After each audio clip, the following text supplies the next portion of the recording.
for your employees to understand and see, I think is important. Yeah. Per, just for a second, one of the things we talked about is the importance of liking beer.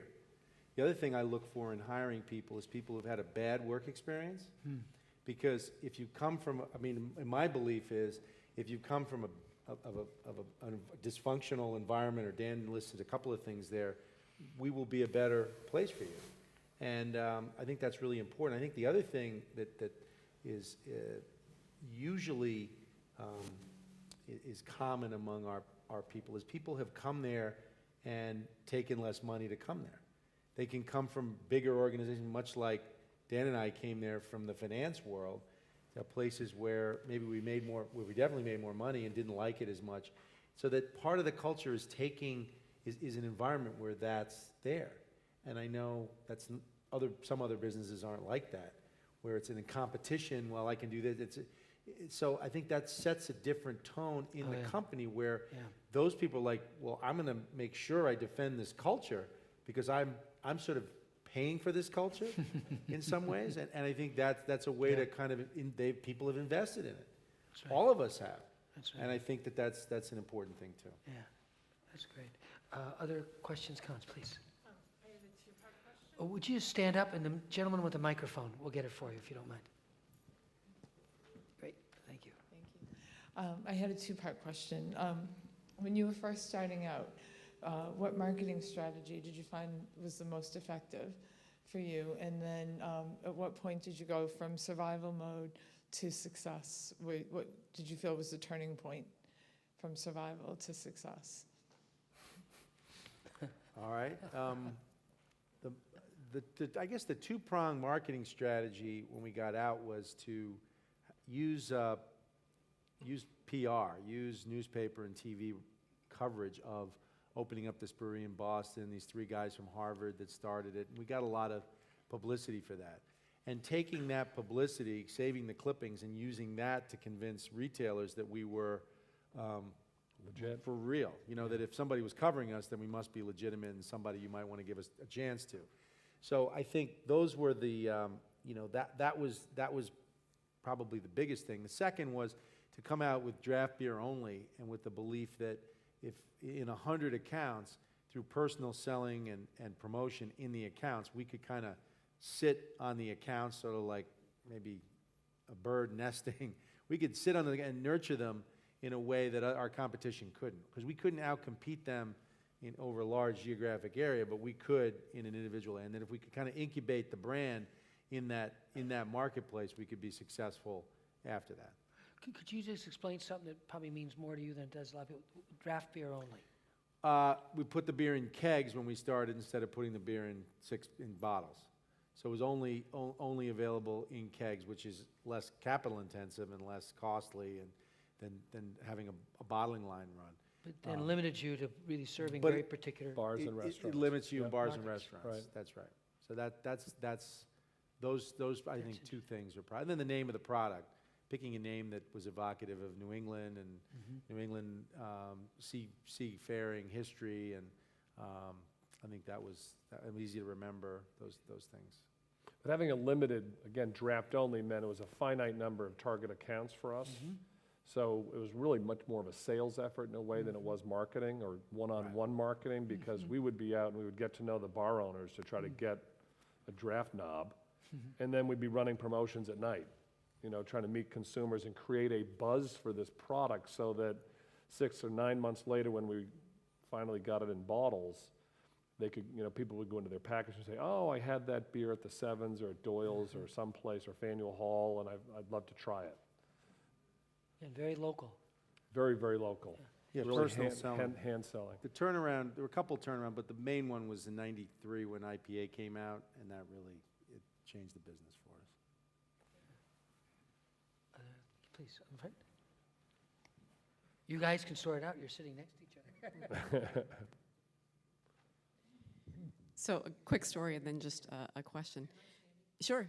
I think I went to one of your first 5-milers and actually went to one of your first Oktoberfests, and absolutely a loyal fan.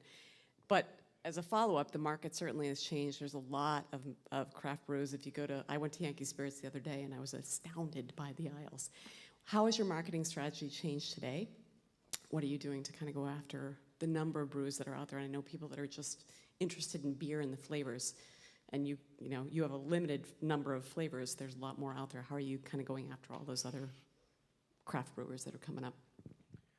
Well, we don't specifically go after the brewers. I mean, I think, I guess again, going back to, the best way to describe it is going back to the book we talked about, the hedgehog kind of, we're kind of like hedgehogs. We'll decide what we're going to do and then dig and dig and dig and dig, and then every once in a while poke our head out of the hole and look around and go, okay, great, now let's keep digging. And so I think paying too much, you have to understand what the trends are in the market. You have to understand what competition's doing, what the opportunities you have are, and you have to be able to evaluate the quality of the markets you're in and actually how you're doing. But you also have to remember what you're doing and what your goals are and focus on that and achieve that. And sometimes it's very difficult because you'll have competition. A good example is competition which comes into a marketplace or has different goals. Like, we want to sell out in 3 years, so we're gonna have invest a tremendous amount of money in growth. It's not profitable growth, it's not sustainable growth, but we want a big top number because we think we can show that this is a hot brand, and maybe our operations aren't so great, but somebody can take this brand and run with it. And so that's an actual example of the last 5 years. And I kept going and saying to our guys, well, I know that this is tough, but that's not sustainable. That's not going to work. They're not going to, and it wasn't sustainable. It didn't work, and that brand hasn't prospered. So those are difficult moments. But I think it really is about judgment, and it's about not being afraid to say no, and it's about being disciplined about what you're trying to do and what you believe in, and having a philosophy about what your brands stand for and kind of what you'll do in terms of chasing trends and what you won't do in terms of chasing trends. I don't know if that's a... And Rich has, more than I have, been talking to the sales guys, but, we have an industry that talks to itself a lot. And there's a lot of buzz. Everyone's in the same retailers hearing about this latest fad or that latest fad, and why don't we do this, and why don't we do that? And, getting them to, keep focusing. We have a strategy, we have great products, keep executing. We've been around a long time. We're one of the first craft breweries in the country. We've lived through, in the mid-90s, there was a previous boom cycle. I'm not saying the outcome's gonna be exactly the same, but, Catamount, our second brewery is up in Windsor, Vermont, and that was built by Catamount Brewing Company in 1996 for between $4 and $5 million, and we bought it from their bank for $1 million in 2000. So, we've kind of seen it happen before. There's a finite amount of retail space. So you just a guy in the industry extrapolated current numbers, and he said, well, in 30 years, like Lagunitas or some California was going to be larger than Anheuser-Busch, and the numbers that are going on now are just a little bit nutty. So for our guys, it's like, keep your focus. We've got a great strategy. It's working. It's worked for 25 years. So a little bit of that. Go ahead. Great question, wasn't it? Thank you guys for coming out to Worcester. I had a question that follows on pretty tightly to that. It's about new product introduction. Do you think you have a unique process of coming up with products, or is it focus groups and market research studies and God, no. and also how do you make a decision to retire products? Well, the retire products thing is tough because I'm much more of a retirement guy than, it's sometimes hard to make that happen because there's a lot of people who like the product. It's not that big, so that, I don't know, that's tough. The new product development, we've only done a focus group, I'll tell you this, only done a focus group on a product once. And that was when we did our Raspberry UFO product. And we never thought we'd make a fruit beer. And we made this beer that had fruit in it and was natural and was very different than the other products out there, which is why we did it. And we kind of fell into it by accident because two people were mixing two different beers we made together, and it kind of seemed like a good thing. And so we but it was so different than other products that were out there. I thought, well, my God, we're not that used to this fruit beer segment, and maybe people like these bad tasting beers. And I thought, we better Spoken check like a this. beer drinker. We better check this with people, because maybe we're wrong. You know, we better check this with people to see if they actually like ours, instead of, you know, because this is the best they could get. You know, that was my assumption. So that was the only time we ever checked an assumption like that. But no, I think the rest of it is, it's either driven by a product idea and vision, or to some extent, sometimes, infrequently, but with some success, it's trend management. It's saying, you know what, we ought to tailor a product to this, because it's a trend that's doing well, and it's something we can do well.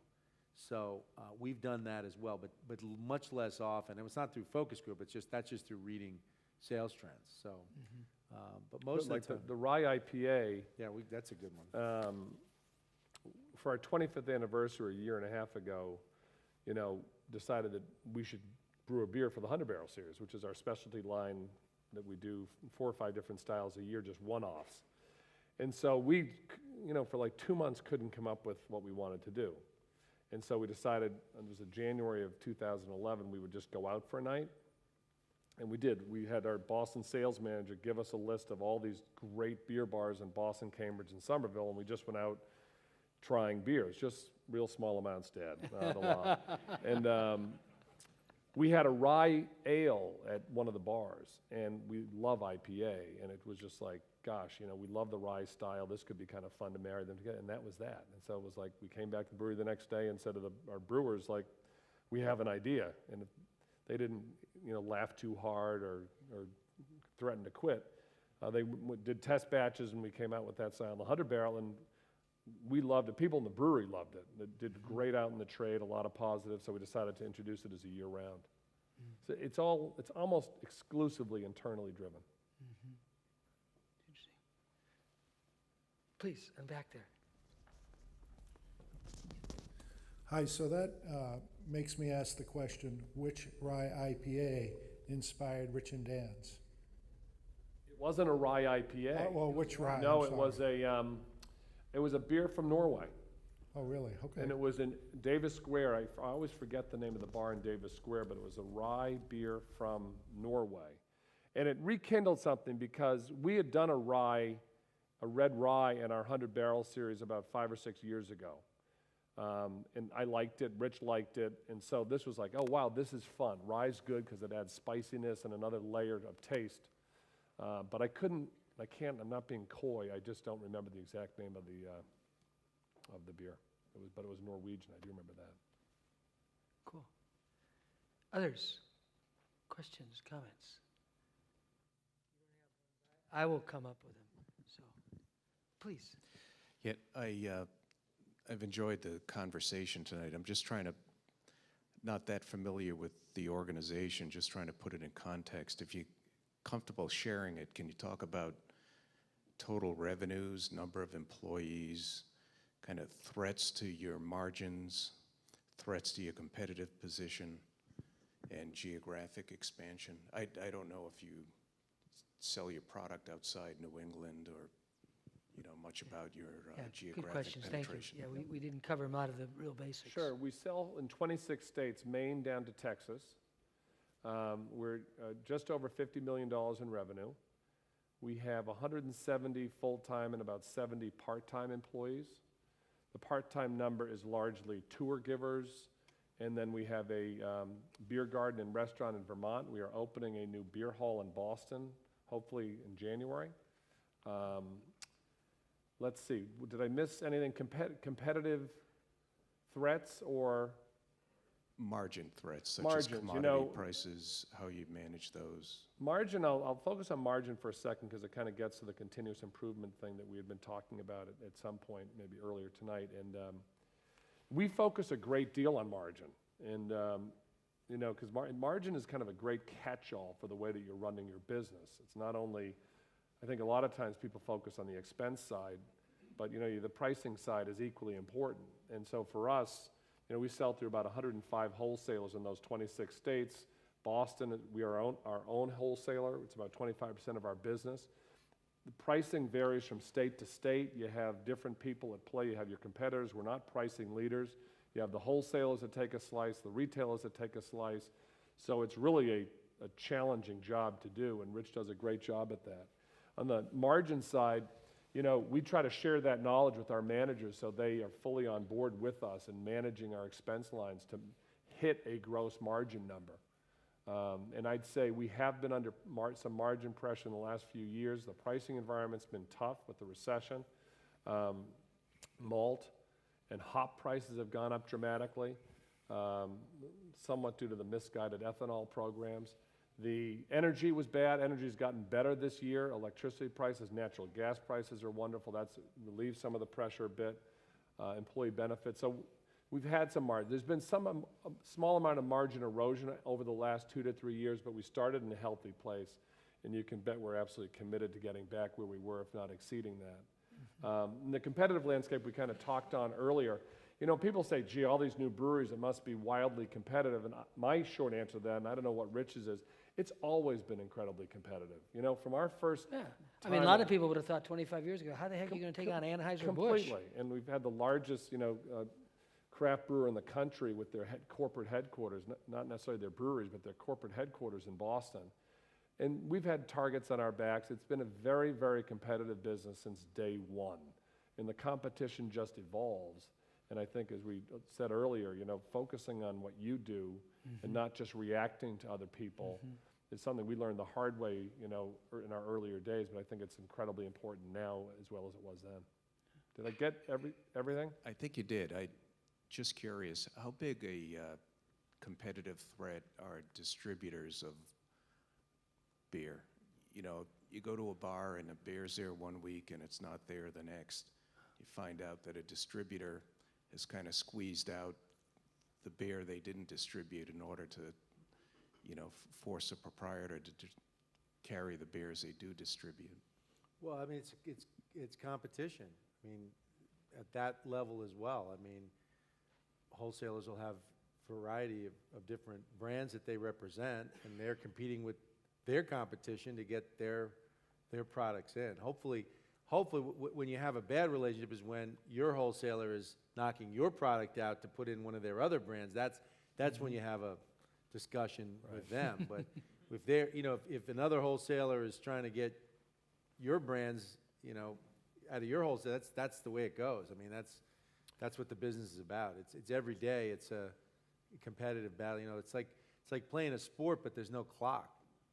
You know, the time doesn't run out. It's just The game doesn't going. stop. The game doesn't stop. But You can right. stop, but the game's not going to stop. Yeah. We have a whole range of wholesalers. I mean, some of them are absolutely outstanding, like the one we have here in central Massachusetts, for example. They're our first wholesaler, Atlas Distributing in Auburn, and they've been incredible partners to us. We could not have achieved the success we've achieved as a company without Atlas and people like Atlas. And then we have other wholesalers that aren't such great partners, that, you know, surprise you in a negative way. And, you know, with 105, as you can imagine, business relations, we're at very different priorities for these guys, depending on where we are, where they are, how much beer we sell, what their other brands are. But we know what it's like when it really works, because we have some folks like Atlas where it really does work. I didn't know about the 25 states. That surprised me a little bit. Of course, we all think of you guys as very local. What's your sense of that? Is that relatively recent? And do you see it as something you may or may not have thought this through or really even want to talk about it much, which is fine. I think we'd all understand that entirely.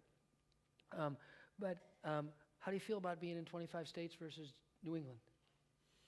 Well, I mean, I guess it's a little bit like the product question. If we didn't feel good about it, we wouldn't do it. Yeah. I mean, it's like we don't like the product, we'll get rid of it, or at least I'll try to get rid of it. I can't get rid of all of them. There are some That's the retirement There's dark conversation too. that you There's dark alluded to. Dark too. But it's no. I mean, we're there for we haven't added a market, a state in 3.5 years, so it's not that recent. And you know, I think Texas and Florida we added we've been in Florida a while, but we changed wholesale, so we really got into business there. Texas was really a question of their recruiting us so heavily that we went. Florida, we went to because it was beginning to develop as a craft beer market, and I think we're very happy to be in both those markets. Those have been strategically important to us for for 3-4 years because of the opportunity there. And I think you have to look at other markets as well.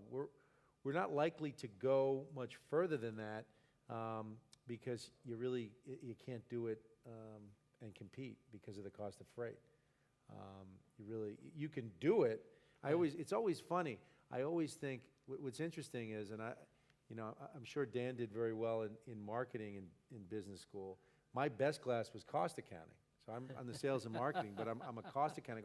I always laugh when I read some stuff about some things people do, and I think, well, they're doing it, but they're not thinking about cost accounting. That's right. They don't know how much they're average costing instead of marginal costing, and they don't really know. They're not making any money on that business because it's not that complicated. I mean, this is something you would, if you focus on cost accounting, you'd know in about an hour what these are, but we can't. It's very competitive, and $3 a case to get something to California or Colorado is a lot. I mean, we don't.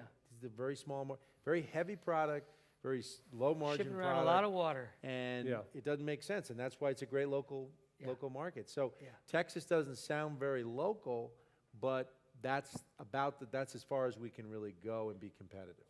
So, and it's a great market, so that's why we do it. And it's a 3-hour and 10-minute flight back. So, that's also something I have in mind.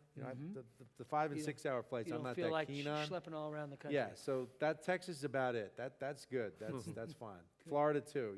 I can do that, but further than that's a little too much. Unless we're going to Europe. Yeah, I gathered that. We go for a week though, so. Yeah. Well, that's another conversation. I have to watch the time very carefully because we wanted to end tonight at 8:30 because of the debate this evening. Joe, are you back there? 2 more questions. Okay, the boss says 2 more questions. We have 2 over here. I want to miss anybody. Okay, great. Go ahead, you stand up. The mic will be there. How do you focus your efforts in your distribution channel? Are you pushing it through the wholesalers, or are you pulling it through from the retail level, or are you doing both? Well, since you use the terms, I always look at the marketing department as trying to generate pull, and the sales department as helping to push. So I think it's a combined effort. It's a push and a pull. So we organize that way. I mean, you have to get the product placed. You have to, so on the push side, you have to have it placed, you have to have it displayed. You have to have the store people be knowledgeable about it as well, and certainly the wholesaler personnel knowledgeable about it and hopefully excited about it. And the better the pull, the more people are interested in it, the more that's likely to happen. So I think those things work in concert. One without the other doesn't really work. So you try to balance that out. Right there? Great. A little different than a question. I'd just like to express some thanks. Thank you for Winter Warmer. I look forward to spotting that first stick every year as I travel around restaurants. And secondly, and I guess probably a good send-off, thank you for building it. We appreciate that you created this business and that you had a part in that, and that means a lot that we have entrepreneurs like you that employ people and take care of folks. Thank you. Thank you. I knew your family was here. I knew your family was here. Is there any last comment either you would like to make? It's been a great evening. Well, I guess, Joe, it sounds like the I music like is it. telling. We like the Very- music. Very subtle. No, a real thanks is to our customers and the community, and it's been a joint effort. It's been a wonderful 26 years, and we couldn't do without all of you, so thank you very much. And I guess the other thing I'd add is please visit both of our breweries. Boston, right on the waterfront, and Windsor, Vermont, which is right near White River Junction, or 10 miles south on 91. Please visit the breweries. Please. That's how you get to know us the best. Harpoon.com. You can certainly read about us, and please become friends of Harpoon, which you can sign up there too, and that gives you more information about what's going on in your area, so please. I have to say, as someone who did come back from Europe at a young age and was totally distraught by the wasteland of beer in America, I will add my personal gratitude. Plus, you know, you guys have been just wonderful to listen to this evening. Your genuine commitment to what you do is so obvious at every level, to the product, the people, the communities. And it is really what enterprise is all about, I think, you know, how to get people to do something together that they couldn't do by themselves and is really worth doing. There So, you go. thank you. Thank you, Peter. Thank you, Peter. Thanks, Bill O'Brien. Thank you. Thank you, Obrien. Thanks, Peter. You guys are really wonderful.